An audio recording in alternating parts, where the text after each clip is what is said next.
What's up, guys? Welcome back. This is Artemis here. We're going to be including our Let's Play Skyward Sword playthrough. So the first thing we're going to be focusing on is getting the shield. So what you want to do is you want to talk to this guy, and this is how you get the shield for the game. In our last video, we actually it was very story heavy, and it was mostly cutscenes and everything like that. This video is going to focus more on gameplay aspects. Pretty much preparing ourselves for the long adventure that awaits us. And this is where he tells you about the bazzar and all that stuff. So we're going to definitely be checking in on a whole bunch of different areas around Skyloft, specifically in this video.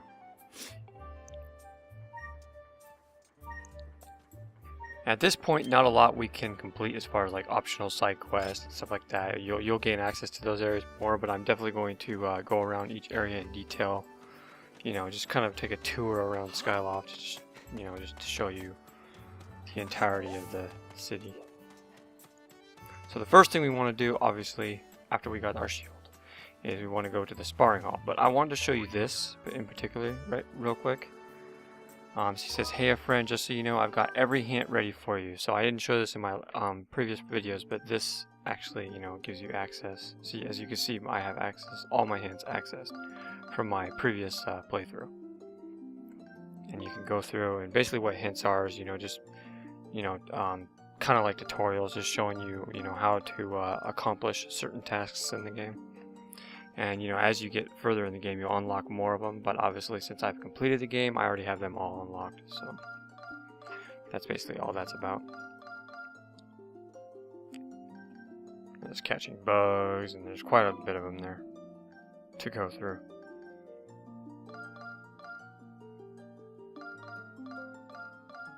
And those are all the different areas that you'll be visiting in the game.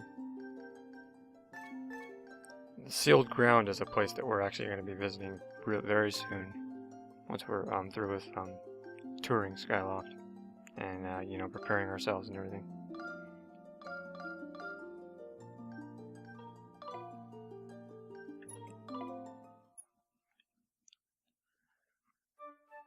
Alright, so that's enough of that. Let's go to the sparring hall now.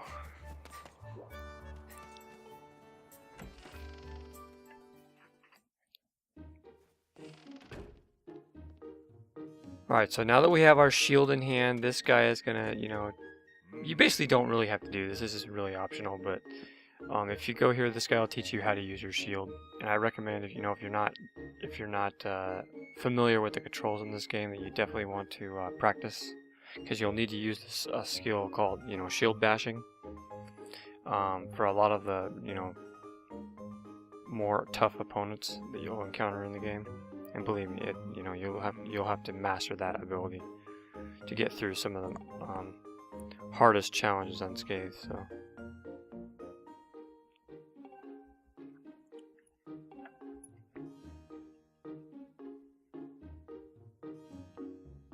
in my opinion,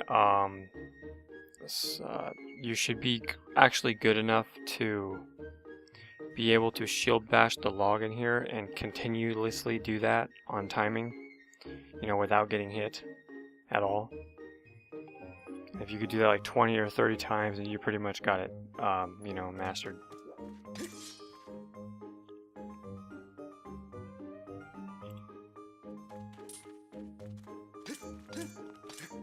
See, that's how you shield bash, basically, is you basically just jiggle the nunchuck, and it'll bring out your shield, and then you can keep pushing it, or keep jiggling it like that, or keep, whatever, and then that'll shield bash. I'm just using Skyward Sword strikes right now. You can't actually destroy any of these logs, which I find kind of strange.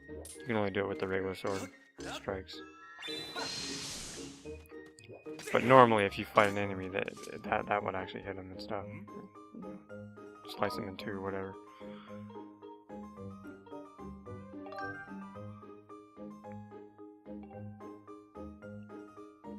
See, this is what I was just talking about right here. See, if you have the timing down, you can repel an enemy and it'll catch him off guard, basically stunning him. And that is very, I will stress that, I can't stress that enough. That is very, very crucial in some of the harder battles when you get further in the game. Especially on hero mode, it's probably going to be, you know, the deciding factor between life or death. So, so basically what you want to do is you want to hit this with your sword and then keep on doing what I'm doing right here. Just keep hitting it like that. And try to get good enough to where you can actually do that each time. And if you're really good, you can actually hit it a couple times with your sword and continue to, you know, shield bash it. But that really takes tremendous, you know, skill and timing to do. But if you get that good, then you pretty much got shield bashing down. You know, that's kind of what I'm trying to do right here. Is I'm shield bashing it and then I'm hitting it with my sword. But basically, essentially, you know, if you're able to shield bash it each time without hitting with your sword, but if you're able to shield bash it each time like that, and you're able to hit it just like that, over and over and over again, then you're fine. You pretty much got the timing down. See, right there, I just basically did a spin attack and then shield bashed it again. So anyways, we're going to exit this place.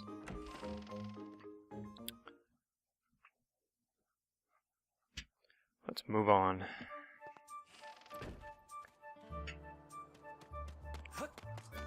Now, the very next area you're actually supposed to go, as far as, you know, mission objectives, is the bazzar. But we're not going to do that right now. I'm actually going to explore a little bit more of Skyloft and, you know, go through some of the different areas,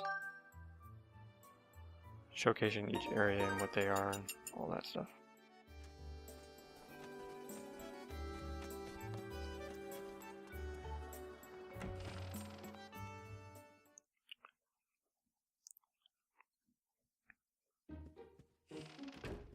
First thing you'll notice is all of the doors are pretty much unlocked in the academy. So you can pretty much go back through the academy and talk to everyone. They all have something else different to say, you know. Because you're no longer a knight in training. You're like, you've accomplished your goal, and you're you know, a knight of Skyloft now.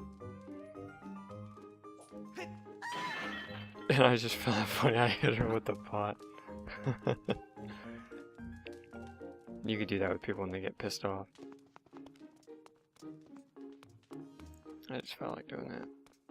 And see here, you can see one of Cruz's minions, or whatever his name is. Some of these characters actually take a role in the game as part of like side quests and optional quests later on.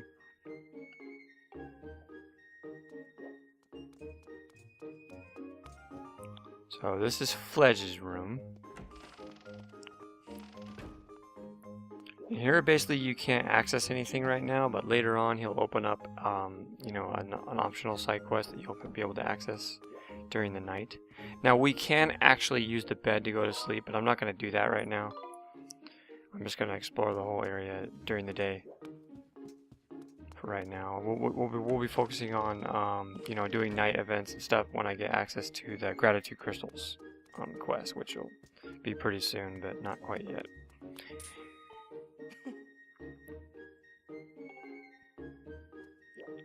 So that's Link's room, which there's nothing of importance in there. And this is Groos's room. This is funny. You see Groos all bummed out and totally, you know, looking at himself in the mirror, wondering why he lost to me. And he's so he just totally wants Zelda.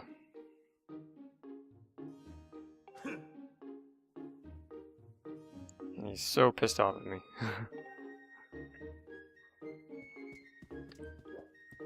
Poor Groos.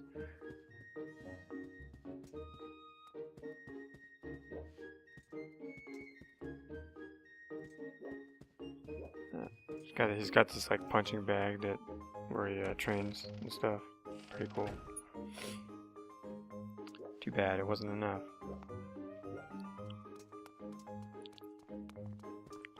Okay, and this is Crawlin' in Stritz's room. Inside here you can't do much of anything. They're also, open up special shops and nights, or I mean special shops and optional tasks during the night. So it's something that's mostly during the night. You have to visit them at nighttime. So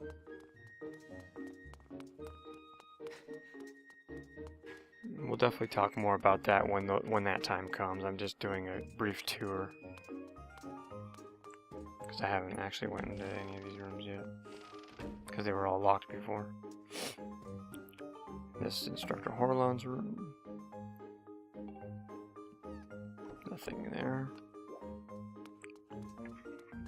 I really like all the detail and all of the the designs that Nintendo put together for all of these room stuff. I mean, they're really detailed, Each and every interior design basically just has all this real intricate detail to it. It's a lot more graphically, from a graphical standpoint, it's a lot more, cooler looking, than most other Zelda games. And there's that Mew, or whatever. I call him Mew. That's from Tales of Abyss, but I don't remember, because he makes the same noise.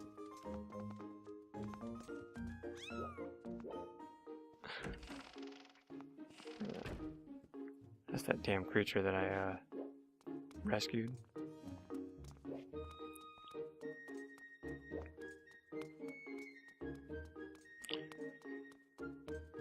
Alright, so that's pretty much it. Zelda's room actually remains locked. You won't actually be able to gain access to Zelda's room for quite a while. Karen's room is actually unlocked. And you don't see her in here. She's actually out there walking outside. So if you went to sleep right now during the night, you would actually see her inside her room. So, different people. I really like this part. There's actually a peeping hole right through here. You can look right where her bed is and everything. And during the night, you can actually come back here and actually see her. It's actually a little Easter egg. You can actually see her taking a shower, like a bath. If you come back here at night and look inside there. Kind of interesting. I don't know, freaking Nintendo are a bunch of pervs. Alright.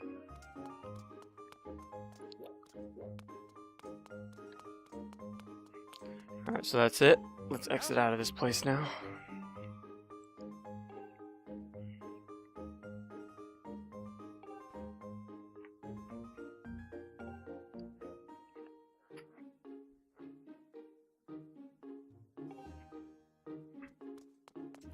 Alright, let's go explore the outskirts of Skyloft, which we haven't been able to yet, really. Except for the waterfall cave.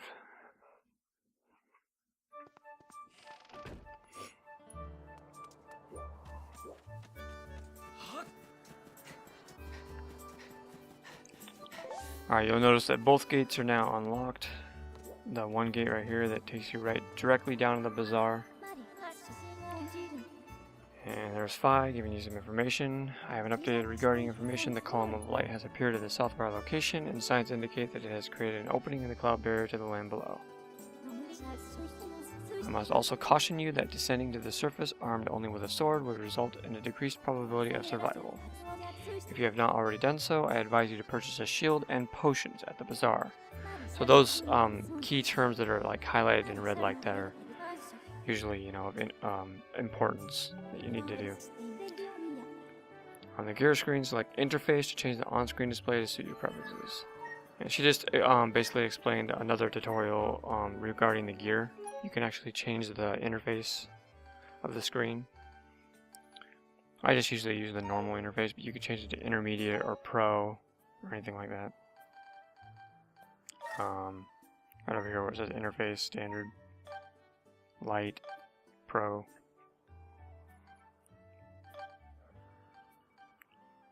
I'll just put it on pro, I guess. That's good. My small wallet. You can see all my items in here. And those are all my items from a previous game. So okay, before we go to the bazaar, we're not going to go to the bazaar just yet. I'm actually going to head on over here to the other area. To the first exit into the town.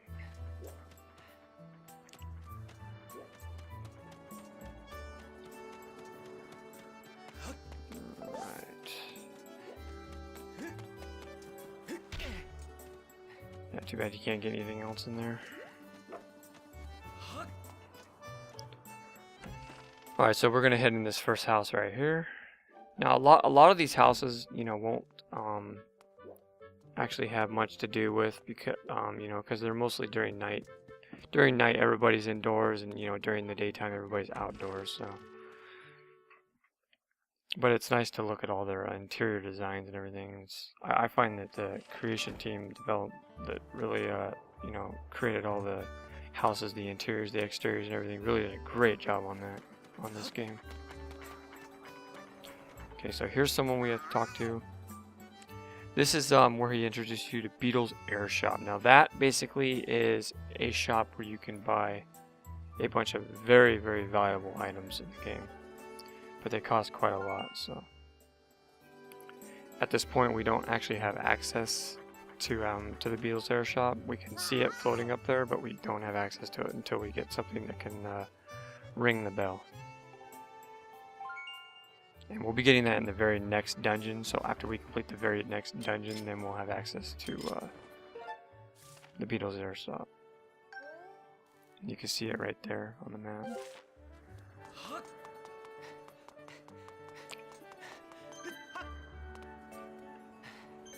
And there's Fi calling me again. Oh yeah, she's just telling me the light is visible from here. So that's basically where we gotta go, is, you know, to that light.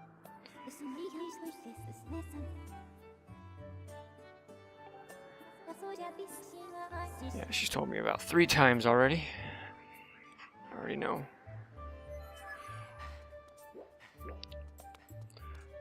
For anyone that's actually, you know, stuck in this game, that's kind of, I guess, one of the things that helps you out a lot is Fi.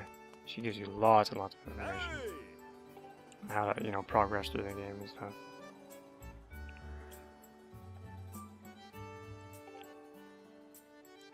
Now this is the light tower.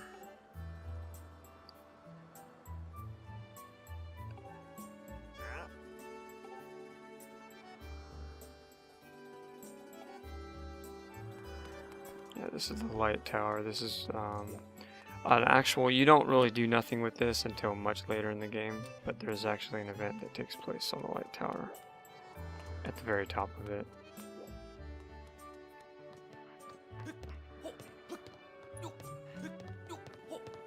Right now we can't do much of anything, but you can read the inscription that's up here. It's kind of a hint towards some certain puzzle that you have to complete later on, but right now it's pretty much you don't have no idea what it means, so but you can read it just for the fun of it. Try to decipher it. It says, "Let sound the goddess's song beneath the light radiance. Unto her chosen hero shall fall a piercing ray of guidance." And that actually does have meaning to it. It's just, it won't become clear until you get much further in the game.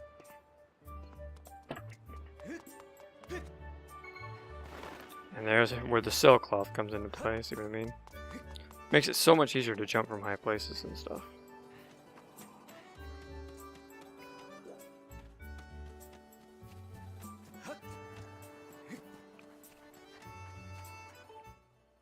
Okay, I'm gonna save. Now that we got the shield and everything, I'm gonna save.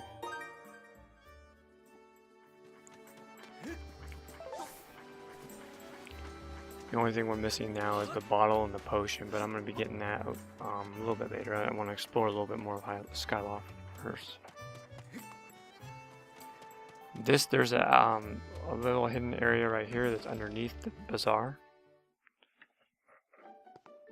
And this, I believe, basically is the shop lady's house in the bazaar. Or no. This is the item check lady's house. Let me think. There's not much you could do right here, right now. You'll have to visit it during the nighttime to actually see. There's actually a quest later on, and I'll talk about that later, but there's a quest later on involving the item check lady.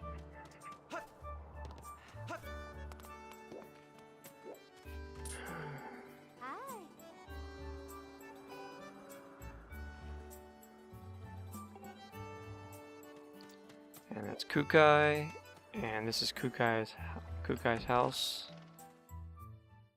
Well, that wasn't Kukai, but that was Kukai's mom or mother or whatever.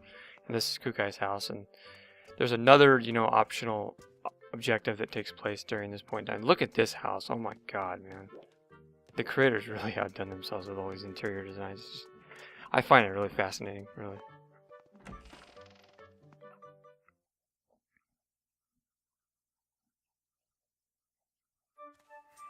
Props to you, you know, the creative design team really just totally went all out when it came to creating this, the world and all the houses and everything in this game.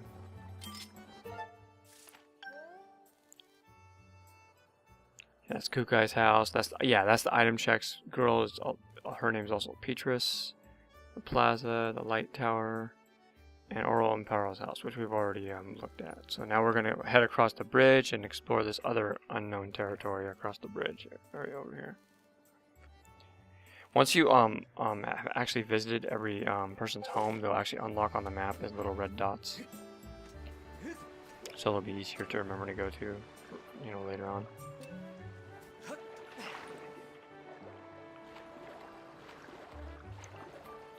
And you can swim, but the swimming abilities don't really come into play until later. You do get the option to be able to dive and all that stuff, but we actually can't do that yet. So,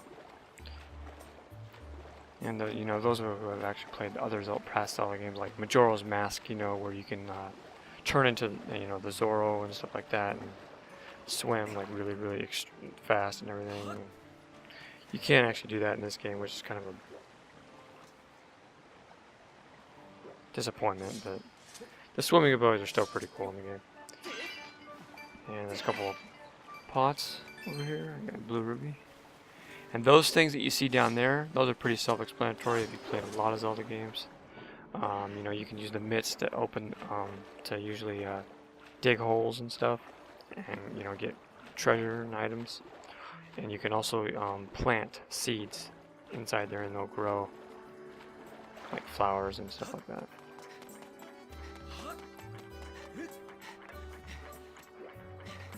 Just there's so much to talk about with this Skyloft, because, you know, the majority of the game and all of its optional tasks and everything take place in the Skyloft, so there's, you know, just a lot of stuff to talk about here.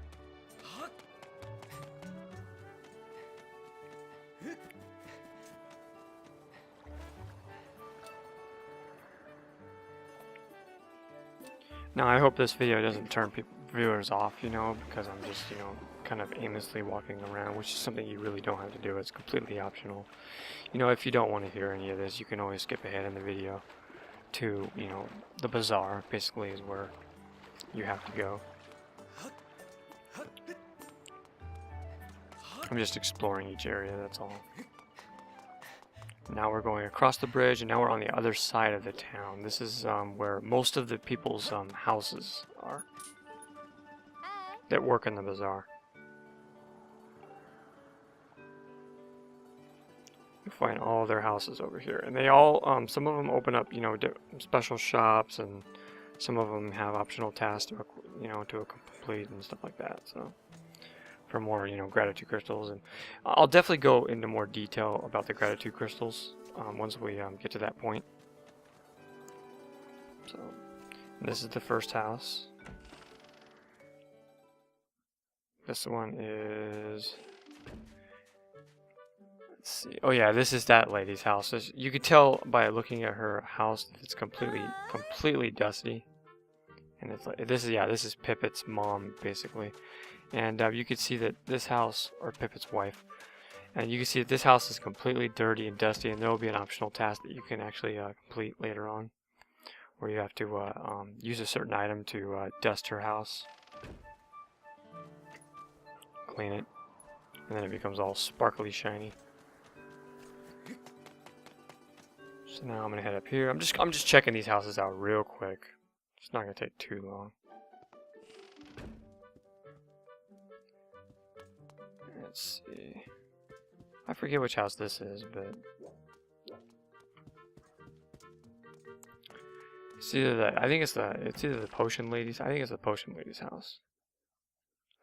And you'll see all of them actually working right now because it's daytime. Like in the nighttime, if you go here during the night, you'll see them actually in their houses. So, you know, it's different.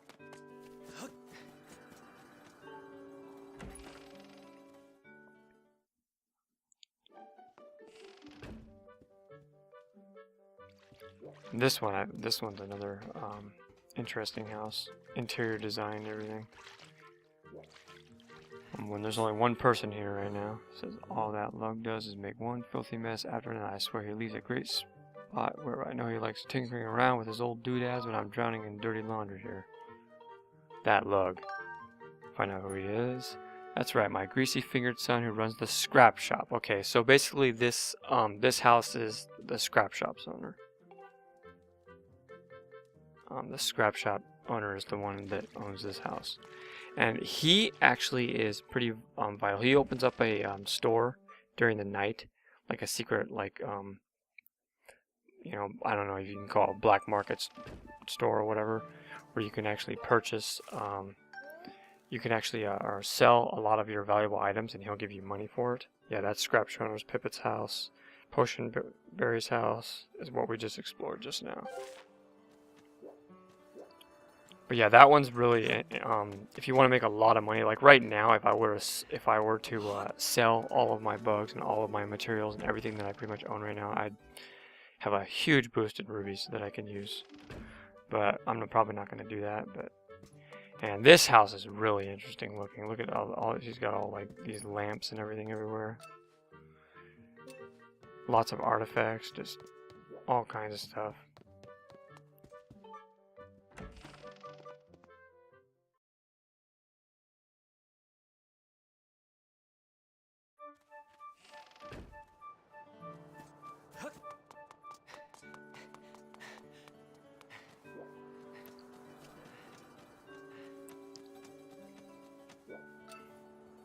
And there's another one of those windmill things. You have to do that later on.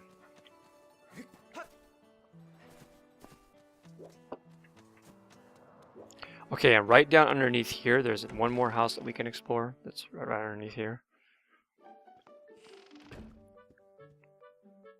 And this is another really important house. This is actually Gondo's place. And he's actually the one that works at the bazaar and fixes your equipment and upgrades all your equipment. And you can come back here during the night and he'll open up a special shop. If you sit on this lady's couch, she gets all pissed off. That's an expensive chair.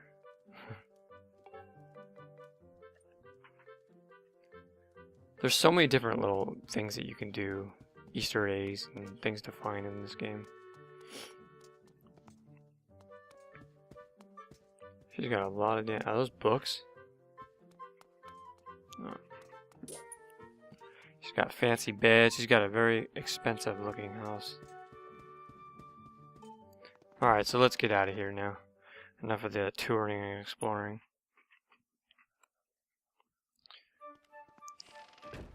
We'll do a lot more of that later on, you know, when it comes time to actually complete the optional tasks and stuff. So we're pretty much done with this area. We've unlocked them all on the map though, so that's a good thing. So now we're heading towards the bazaar.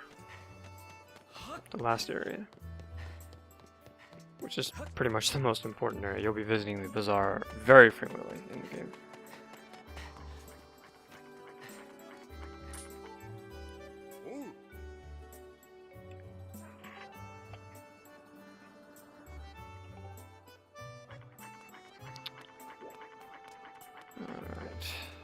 The reason I'm not happy is because they took my Zelda from me, that's why.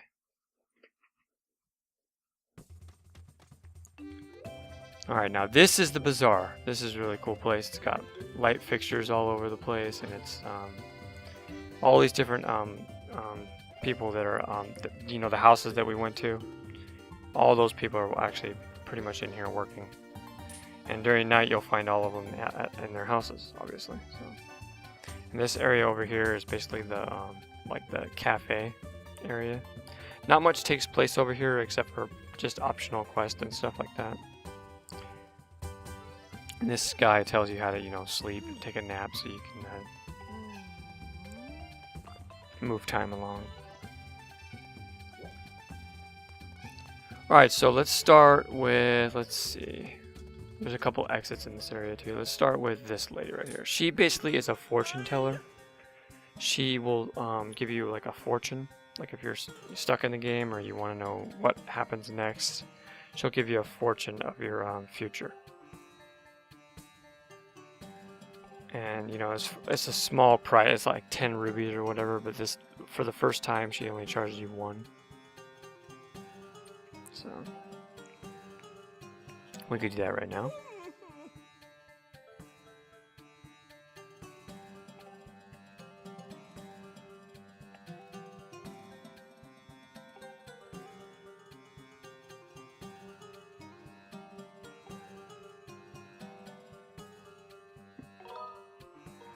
Okay.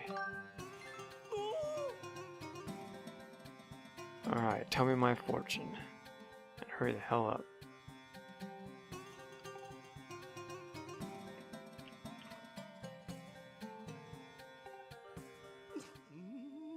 This is where she does her little crystal ball thing. I see many things, all is revealed.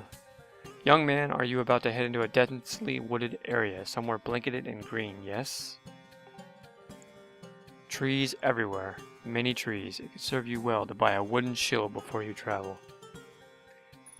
So, basically, she's foretelling that, you know, the next area in your game is going to be, you know, a forest. And that's pretty much, you know, I don't know why they always do that with the Zelda games, but I guess, you know, that's the first dungeon that always comes into play, you know, on pretty much every Zelda game is always a densely wooded forest area, or, you know. Anyways, this is Gondo, the scrap shop owner. This is where you can basically fix your shields, like if they're broken, or you can upgrade your gear, and this is a place that you'll be visiting quite frequently, quite a lot. Right now we only have 1 item. And as you can see, I actually do have almost all of the items. I have 1 monster claw, 1 jelly blob. I just need 2 amber relics, and then I can upgrade the shield, which will give it more strength before it breaks. But I don't have the amber relics, so I can't. And if I saved any of my amber relics from my previous playthrough, I would have been able to upgrade it right there on the spot. But you'll be receiving them anyways later on. Okay, now these chests are basically the goddess treasure chest. You'll be able to unlock them later on after the first dungeon. But they have valuable prizes like pieces of heart, and sometimes like 500 rubies, or, you know, sometimes different metals and stuff that you can acquire. So you want to try to, you know, go through and find every goddess treasure chest as much as you possibly can. Now this little thing, this little scrapper, actually I just gave it away. His name is Scrapper. It will actually take place as a side quest later on in the game, but like much later on in the game. And if you notice, when I talked to Gondo's wife, you know, over at her house, she was referencing that. She was talking about a robot that he keeps trying to, you know, construct and build. So that's basically what that's all about. Okay, and this is the item check lady. This is where you're able to store all your items. This is very convenient because, you know, you'll run into a you know, a time where you have too much in your pouch at one time and you want to store your items. You have 5 pages of inventory. That's like totally more than enough, believe me. So when it comes to items and you want to, you know, dump off your items, you can store them there.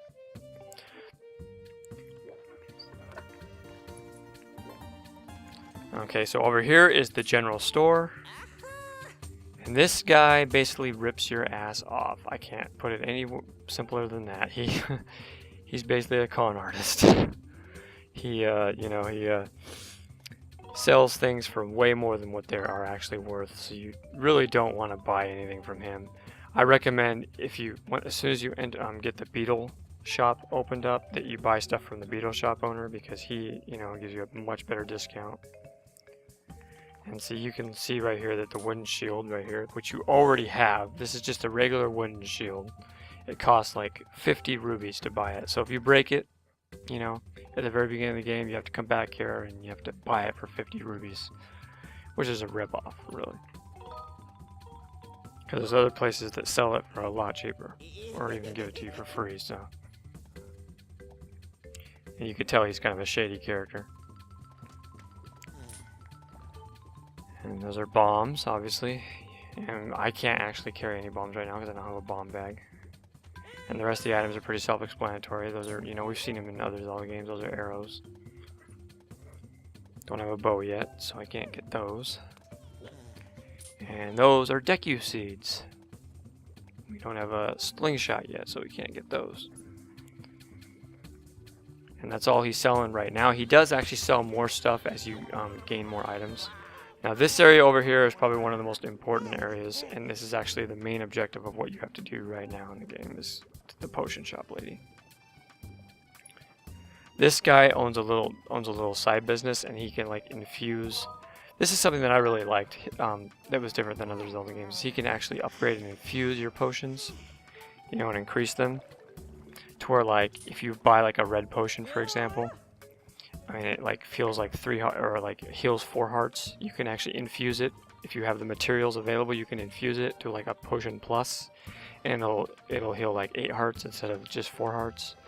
Or you can do, you know, various different effects like that with different potions. You know, basically upgrading them, which is pretty awesome. And that's something you'll definitely want to consider, you know, in the something I'll definitely want to consider going through the this playthrough, the hero mode. And if you talk to this lady right now, as you can see, she had a bubble over her head. If you talk to her, this is how you get your first bottle. So now that we have an empty bottle, now we can get a potion.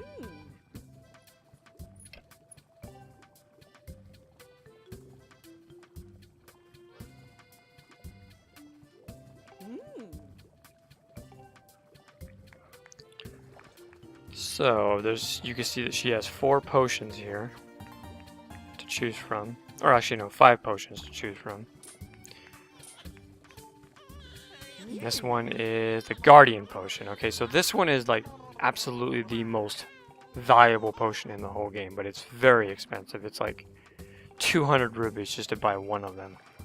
And to infuse it, you know, is even more because you have to add more money to that, and you have to have the required materials. So it's definitely not a cheap potion, but it's very useful in the hero mode playthrough. And this is a revitalizing potion. This basically restores 4 hearts to your health and also fixes your shield. So it's kind of useful on that aspect if you have a shield that's going to be broken. It's a good potion to use like in the beginning, earlier adventures, but once you get a shield that doesn't break, it pretty much becomes useless.